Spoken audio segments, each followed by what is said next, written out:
कंठे यस्य विराजिते हि गरलं गंगाजलं मस्तके वामांगे गिरिराज राजतनया जाया भवानी स्थिता नंदी स्कंध गणादिराज सहिता श्री केदारनाथ प्रभु केदारांचल संस्थिता अखिल गुरो कुर्यात् सदा मंगलम कुर्यात् सदा मंगलम। बाबा केदारनाथ जी, भगवान भोलेनाथ जी संपूर्ण जगत का कल्याण करें, हम सबका कल्याण करें। मैं बारंबार भगवान से यही प्रार्थना कर रहा हूँ। जहाँ प्रकृति बसंत के रंगों में रंगी हुई है, वहीं संपूर्ण भारतवर्ष अपितु संपूर्ण विश्व ब्रह्मांड महाशिवरात्रि के पर्व की तैयारियां कर रहा है। महादेव के नाम से संपूर्ण ब्रह्मांड जो है हर हर महादेव के नारों से गूंज रहा है।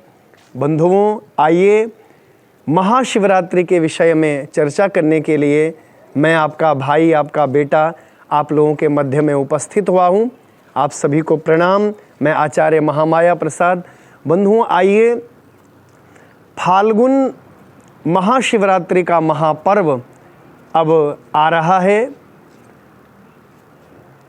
महाशिवरात्रि का जो पर्व है बंधुओं, वो 1 मार्च को इसका व्रत किया जाएगा और पूरे आनंद और उल्लास से महाशिवरात्रि का महाउत्सव मनाया जाएगा। 1 मार्च को बंधुओं प्रातःकाल माँ गंगा जी का स्नान करिए, शरीर को शुद्ध बनाइए। गंगा स्नान के पश्चात जो है आप भगवान शिव को सबसे पहले गंगाजल अर्पित करिए। बंधुओं, एक विशेष चर्चा मैं कर रहा हूँ। कई लोग जो है जैसे मंदिरों में महाशिवरात्रि के पर्व में बहुत भीड़ लग जाती है और रात्रि से ही हम लोग कतार बना करके भगवान को महादेव को गंगाजल चढ़ाने के लिए हम लोग लाइन लगा करके खड़े हो जाते हैं। तो मैं इस विषय में बहुत विनम्रता पूर्वक आप सभी से प्रार्थना कर रहा हूँ कि ब्रह्म मुहूर्त से पूर्व भगवान शिव को गंगाजल नहीं चढ़ाना चाहिए, क्योंकि वो निशाचरी बेला है और निशाचरी बेला में बंधुओं गंगा स्नान करना या नदी के किनारे जाना बहुत बड़ा दोष माना जाता है। श्रीमद् भागवत के 10वें स्कंद के 28वें अध्याय में भी वर्णन किया गया है कि नंद बाबा जो है निशाचरी बेला में, जानते तो सब हैं लेकिन थोड़ा विस्मृति हो गई शास्त्रों की, इस कारण से उनको रात्रि में यमुना जी के स्नान के लिए जाना पड़ा। तो जैसे ही मध्य रात्रि में 1 या 2 बजे या 3 बजे के समय में जैसे ही वो स्नान के लिए गए, तो जो भगवान वरुण के पार्षद हैं या यमुना माँ की जो सहचरियाँ हैं, जल मातृकाएँ, उन्होंने उनको ग्रसित कर लिया। अर्थात हमारे वेद, हमारे शास्त्र, हमें पुराण, हमारे सनातन धर्म के जो हमारे ये धर्म शास्त्र हैं, ये हमें संकेत करते हैं कि मध्य रात्रि निशाचरी बेला में कभी भी जल के किनारे नहीं जाना चाहिए। तो महाशिवरात्रि के इस पर्व में आप सभी से बहुत विनम्रता पूर्वक मैं प्रार्थना करता हूँ कि रात्रि के समय, बहुत रात्रि निशाचरी बेला में स्नान न करें। गंगा के तट पर, माँ यमुना के तट पर गंगा जल या नदी के किनारे नहीं जाना चाहिए, तालाब सरोवर के किनारे नहीं जाना चाहिए।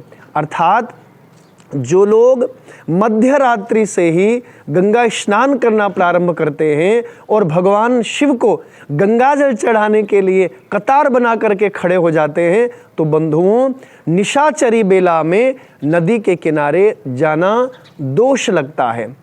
इसलिए मेरी प्रार्थना है महाशिवरात्रि के इस पर्व में जब आप लोग गंगा स्नान के लिए जाएं तो ब्रह्म मुहूर्त के समय में जाएं, अर्थात 4 बजे के बाद ही माँ गंगा को आप गंगा जल भर करके महादेव के लिए लेकर के आएं, गंगा जी का स्नान करें। पहली बात। दूसरी बात, भगवान शिव के लिए जब गंगा जल हम अर्पित करते हैं तो मैं कई लोगों को देखता हूं कि जाकर के सीधे भगवान शिव के मस्तक पर गंगा जल ओम नमः शिवाय, ओम नमः शिवाय करके हम लोग अर्पित करते हैं। बंधुओं, इस विषय पर मैं प्रार्थना कर रहा हूं कि भगवान शिव तब प्रसन्न होते हैं जब सबसे पहले हम लोग उनके प्रिय गणों को प्रसन्न करें। उनके प्रिय गणों में आप सभी जानते हैं, द्वार पर सबसे पहले भगवान नंदीश्वर, उनको आप गंगाजल अर्पित करिए, उनका आप पूजन करिए। अंदर जाकर के भगवान गणपति वहाँ हैं, गणेश जी वहाँ हैं, उनका पूजन सबसे पहले गणेश जी का पूजन होगा। उसके पश्चात माता भगवती गौरी का पूजन करिए। भगवान शिव के जो बड़े पुत्र कार्तिकेय, उनका पूजन करिए। नंदी, भृंगी, श्रृंगी, कुबेर, बाणासुर, अंधकासुर, ये भगवान के प्रिय पार्षद हैं। भगवान नागराजा, ये जितने भगवान के गण हैं, सबसे पहले आप इनको प्रसन्न करिए। भगवान शिव तब प्रसन्न होंगे जब सबसे पहले हम उनके गणों को प्रणाम करेंगे, उनके गणों का हम पूजन करेंगे। तो शिव गणों के पूजन के बाद उनके पश्चात हम भगवान शिव को सबसे पहले गंगाजल अर्पित करेंगे, क्योंकि महादेव को गंगाजल बहुत अधिक प्रिय है। तो सबसे पहले गंगाजल से भगवान शिव का हम अभिषेक करेंगे।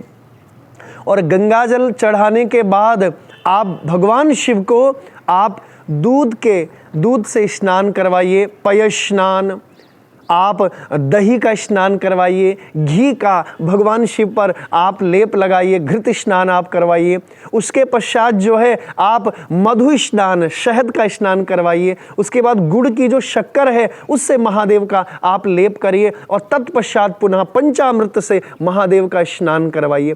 ओम पंच नद्यः सरस्वतीमपि ससरौतसः सरस्वती तो पंचधाशो देशो भवत्सरितः पंचामृत स्नानम समर्पयामि। महादेव को आप पंचामृत से स्नान करवाइए और तत्पश्चात पुनः शुद्ध गंगाजल से महादेव का आप अभिषेक करिए। निरंतर ओम नमः शिवाय, ओम नमः शिवाय, ओम नमः शिवाय, ये जो पंचाक्षरी मंत्र है इसका निरंतर आप जाप करते रहें।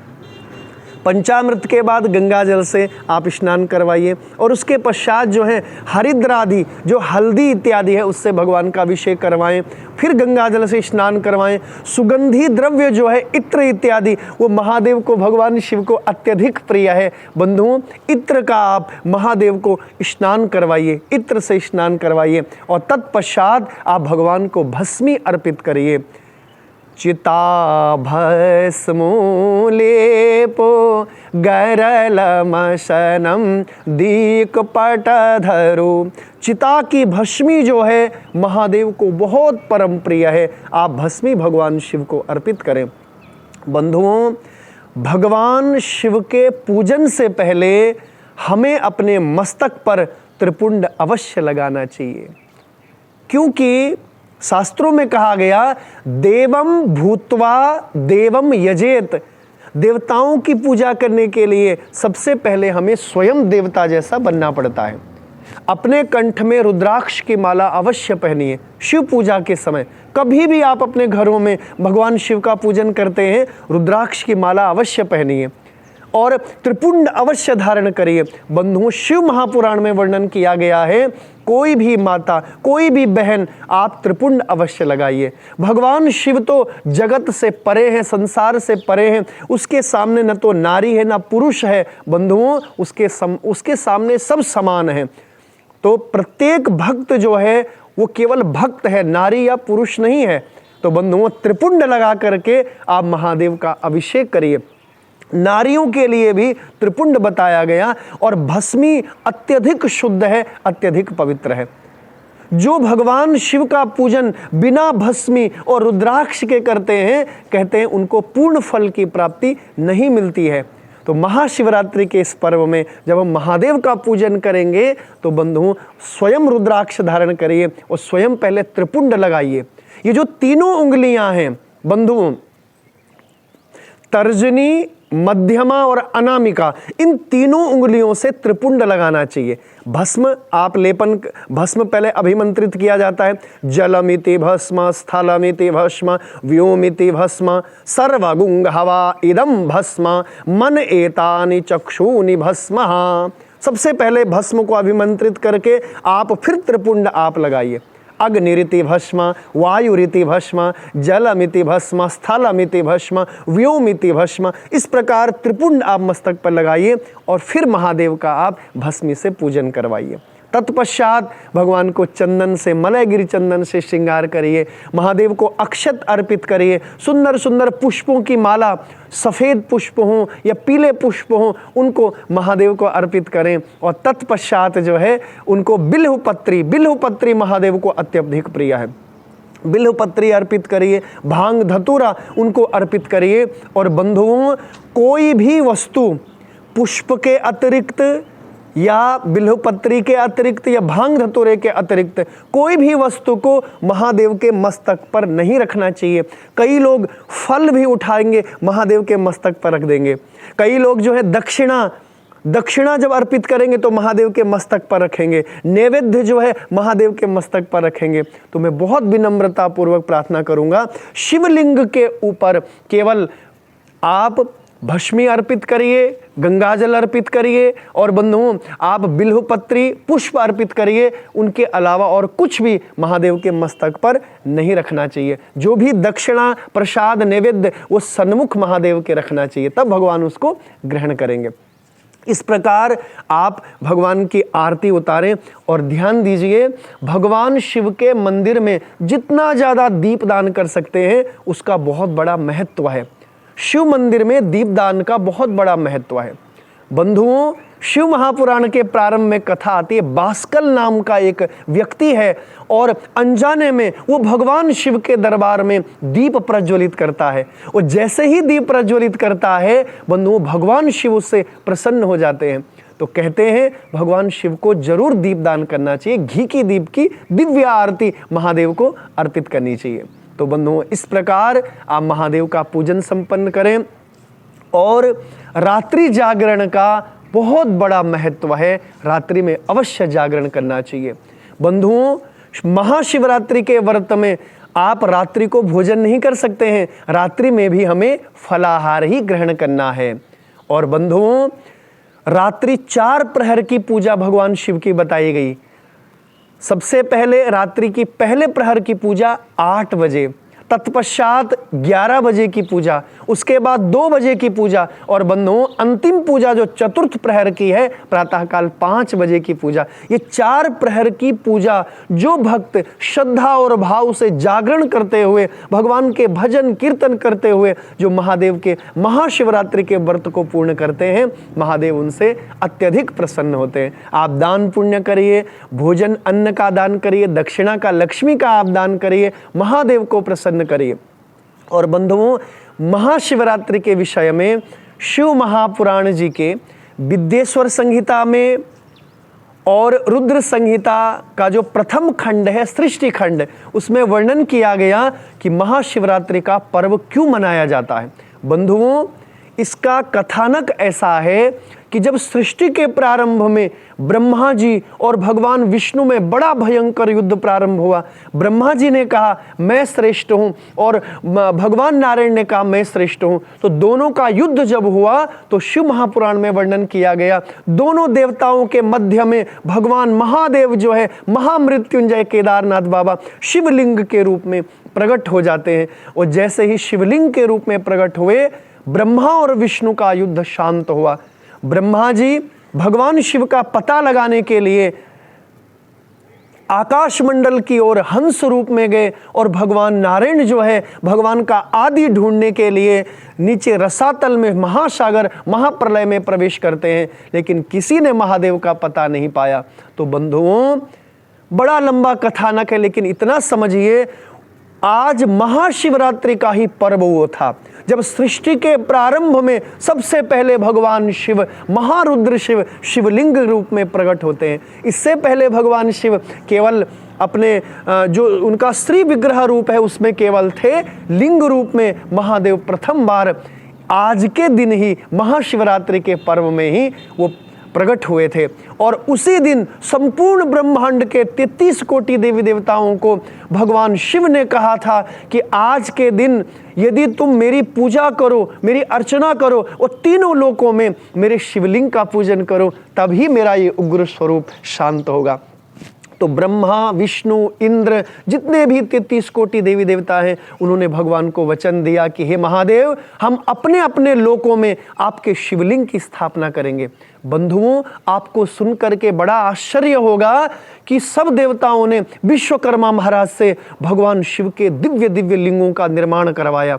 किसी ने नीलमणि के लिंग का निर्माण करवाया, किसी ने स्वर्ण के लिंग का निर्माण करवाया, किसी ने रजतमय लिंग के निर्माण करवाया, किसी ने स्फटिक के लिंग का निर्माण करवाया। और सब देवताओं ने अपने अपने लोकों में भगवान शिव के लिंग का पूजन किया। वो दिन आज का महाशिवरात्रि का ही महापर्व का दिन था। और इसके अतिरिक्त आप सभी लोग जानते हैं कि महाशिवरात्रि के दिन शिव और पार्वती मैया का दिव्य विवाह जो है वह संपन्न किया गया था। तो बंधुओं, आइए आप सभी को महाशिवरात्रि पर्व की अनंत अनंत शुभकामनाएं। आप सभी को मैं प्रणाम करता हूं। महादेव की कृपा हम सब पर बनी रहे, आपका यह व्रत संपन्न हो। आइए सबको प्रणाम, सबको अभिनंदन। हर हर गंगे, जय मां गंगे।